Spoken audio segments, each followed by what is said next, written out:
Let's take a look now at cedarwood's healing properties. The cedars of Lebanon is the highest known substance in sesquiterpenes, 98%, which actually oxygenates the brain and it supports clear thinking. This is probably why Solomon was the wisest man to live, because in the scriptures it tells us that he built his temple and his palace out of the cedars of Lebanon. Now, when I mentioned the sesquiterpenes, this is actually a chemical component or constituent that is within the essential oils. So what's amazing about cedarwood and the fact that it has this sesquiterpenes that I'm going to open and just smell it now, it's able to delete and erase misinformation written at the DNA level, which is pretty amazing when you think about it, as a result of trauma, abuse, loss, or any kind of generational things that's going on, any kind of limiting beliefs. Cedarwood also has that ability to act as an antidepressant.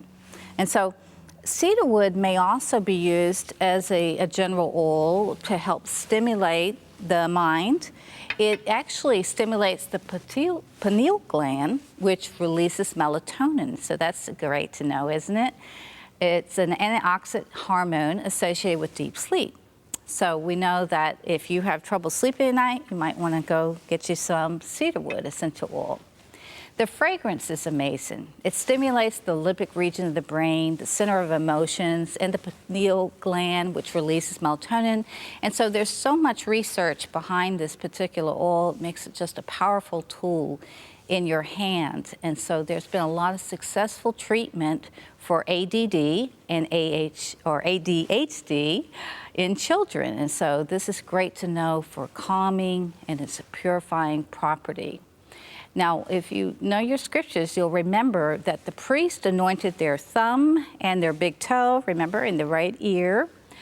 These were the trigger points. And what they found, recent studies have discovered that this actually clears fears of the unknown, helps with mental blocks against learning. The big toe is also a point for clearing addictions and compulsive behavior. So the way to use cedarwood would be to diffuse it, or you can use it topically on location. Of course, you want to make sure that you got check your allergy. If you have any kind of allergies, you want to know about that. I don't recommend using it with young, very, very young children under 5. That's not recommended, but for anyone else, that's okay.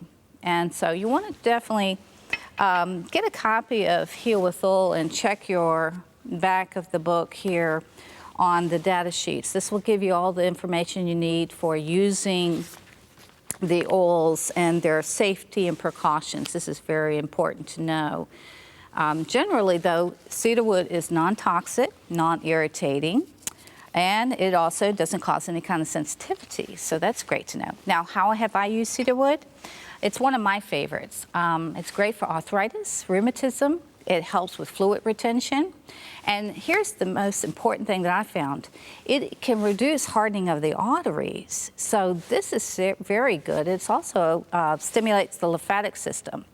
So that's good if you're trying to lose weight too. Mentally, it just sort of brings some kind of a peace, or just a breathe, you just get to take a deep breath, because it's sort of like being out in the woods. You just take that deep breath and you can really clear your head, if you will. So it really helps with concentration and mental clarity. Some of the other uses is for depression, anxiety, exhaustion, stress. And so it's good for the respiratory system. That's something else. If you've got phlegm and bronchitis, asthma, colds, flus, there's just so many uses for this particular oil. Just about every respiratory complaint, this would be one of my first oils to reach for.